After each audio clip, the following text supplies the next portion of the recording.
Hello, my name is Bobby Blom, and welcome to my final project for American literature. And as you can tell by the title slide, I will be doing a Phillis Wheatley poem argument.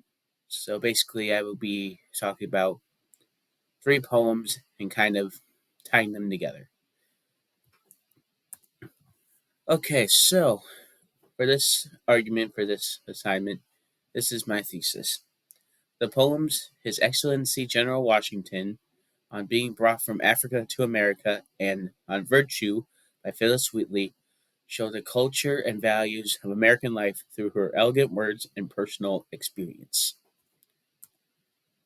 Okay, so before we get into the three poems I just mentioned, let's dive into a little bit of who she was. Okay, so Phillis Wheatley, she lived from 1753 to 1784. Uh, she was seized from Senegal/Gambia, West Africa, at the young age of 7. Um, she was sold to a commercialist, a well-known commercialist in Boston named John Wheatley. She was enslaved by his family and educated by his family as well. Due to her young age and her frailty, she wasn't suitable for the West Indian and Southern colonies for the labor that was required.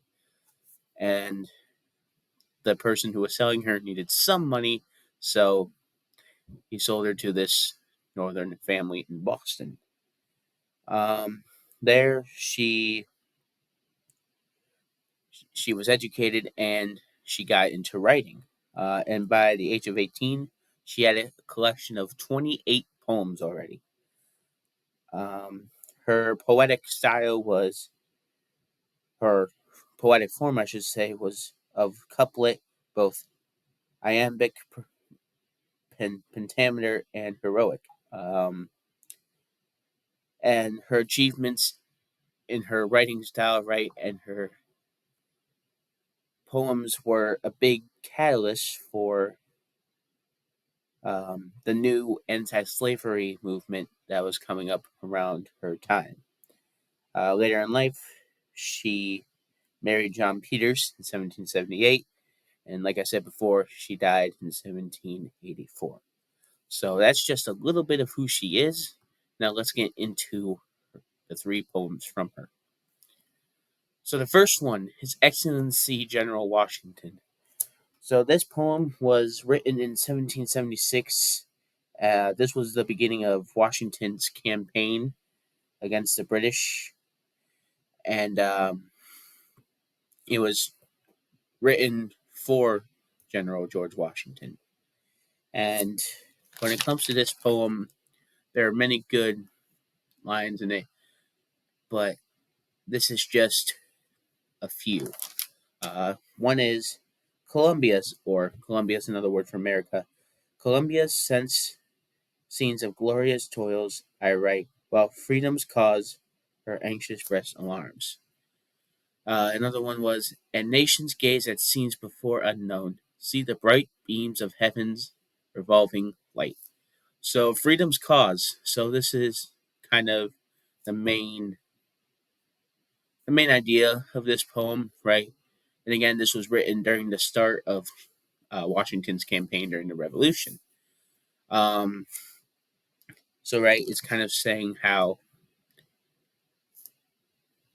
America sees these toils it has to go through, right? But it knows what it's fighting for. It's fighting for freedom from the British, right? And when it declared war on Britain, it didn't know exactly what was ahead of it, right? America and its people didn't know what was ahead, but they were fighting to see heaven's revolving light, right? The light of freedom. And at the end of the poem, Wheatley encourages Washington to keep proceeding, right? To keep going. And in the poem she says, "Proceed, great chief, with great virtue on thy side. Thy every action let the goddess guide. So, right, she's talking about the goddess of freedom, and she's telling George Washington to let that goddess guide him. Okay, so the next poem, On Being Brought from Africa to America. So this one's pretty short. It was written and published in 1773, and in this short poem, Wheatley is describing her journey from coming from a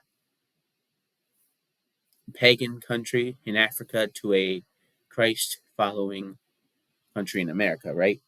Um, and in this one, she argues that it is possible for all people to follow Christ, no matter their color, right? And this freedom of religion, right, was one of the founding factors of the United States, right? And in the poem, she says their color is a diabolic dye, right?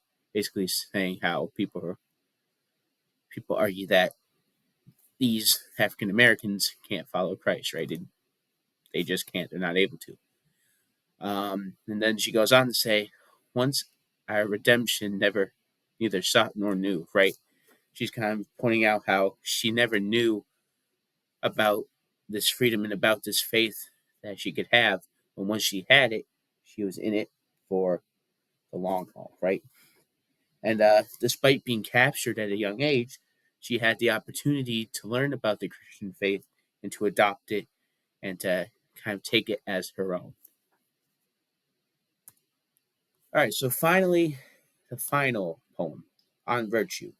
So this was published in 1772, and virtues are basically actions that show high moral standards, right? And again, this is another fairly short poem. It's only two stanzas, but a couple lines that stand out from this poem specifically are: "Wisdom is higher than the fool can reach, and virtue is near thee, and with gentle hand." Right, and she kind of describes virtues as bright jewels, right? How their virtues are special things to have and important things to have, right?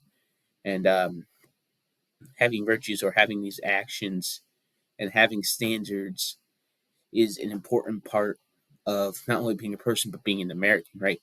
America has certain standards that people follow, and kind of showing that she wants to follow these virtues, these American virtues, now that she was somebody who lived in the United States.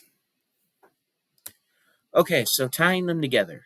So these poems, right, uh, on being brought from Africa to America, His Excellency General Washington, and on virtue, kind of show her experiences, right, from being transported from Africa to America, right, being educated by a white family in the North, right, becoming a poet, right, being a catalyst for change for African Americans, right. It also shows her support for General Washington and the country itself. Right? She was a true American. And it also shows, these poems also show the virtue of freedom, right? The action of freedom, the standard of freedom, right?